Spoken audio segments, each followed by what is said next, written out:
If you or someone you care about has diabetes, you're going to want to stick around for this.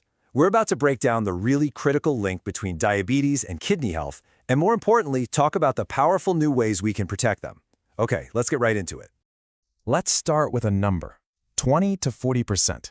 Now, that might not mean a whole lot on its own, but trust me, what it represents is a huge deal for millions of people. Because what that number means is that up to 2 out of every 5 people with diabetes will at some point develop chronic kidney disease, or CKD. It's one of the most serious complications for sure. But here's the good news. We now have more power than ever to do something about it. So what even is CKD, really? And the big question is, what are the modern, cutting-edge strategies you can use to keep your kidneys safe? That is exactly what we're going to cover right now. All right, first things first, you gotta know your opponent. And chronic kidney disease can be a sneaky one. It often develops without any symptoms at all, which is why understanding what it is and what to look for is so important. So let's define it. Basically, CKD is when doctors see lasting signs of kidney damage. And they usually spot this in 2 main ways. Either you have a protein called albumin showing up in your urine, which, by the way, it shouldn't be, or you have a low eGFR, which is just a fancy term for a score that measures how well your kidneys are filtering out waste. And why do we care so much about this? Well, CKD is the #1 cause of kidney failure in the United States. That can mean needing dialysis or even a transplant down the line. It also sends your risk for heart disease way up, and of course, drives up healthcare costs. So you can see, protecting your kidneys really is about protecting your entire body. Okay, so how do you get ahead of this, this silent threat? The good news is it's actually pretty straightforward. It all comes down to 2 simple but absolutely essential tests you should be getting every year.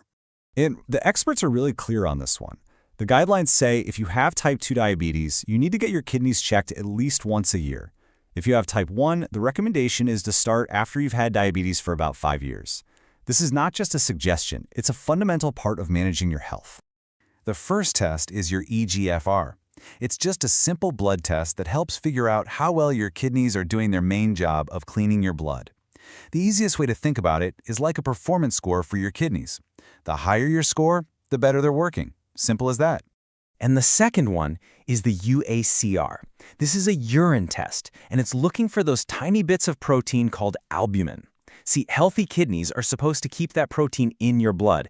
If it's starting to leak into your urine, that's one of the earliest signs of damage. So just think of this as a leakiness test for your kidneys' filters. Now here's where it gets really cool, how these 2 numbers work together. This chart is basically a risk map. Across the top, you've got your leakiness level from that urine test, and then down the side you have your performance score, your eGFR.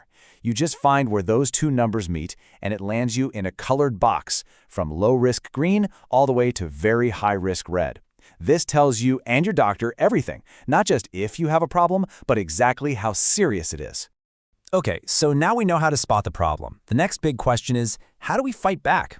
Well, any good plan for protecting your kidneys starts with the absolute basics, lifestyle, and getting that blood pressure under control. Think of these 4 things as the foundation of your defense.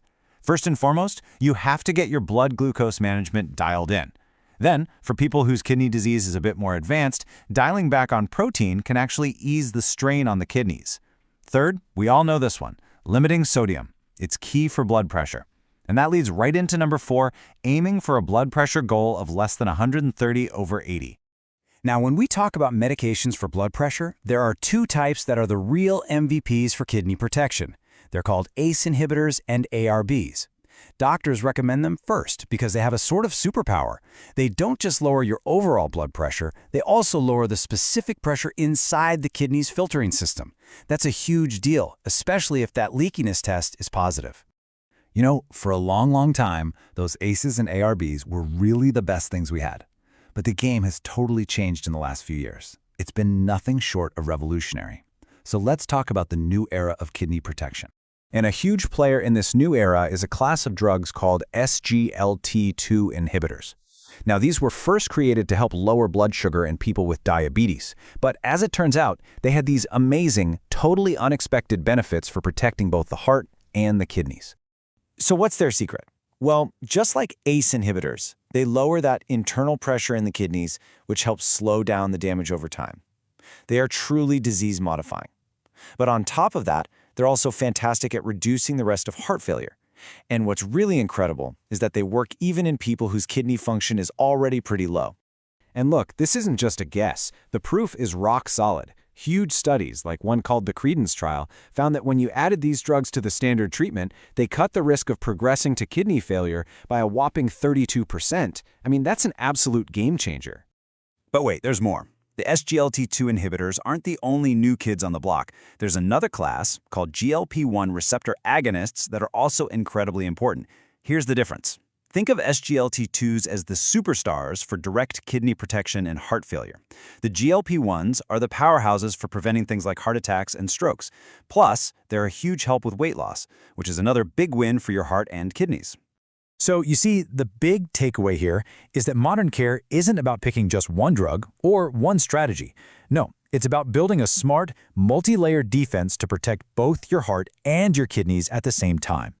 This image right here sums it all up perfectly. At the very bottom, you have that solid foundation of lifestyle changes. Then you build on that with the standard care, your AC inhibitor or ARB.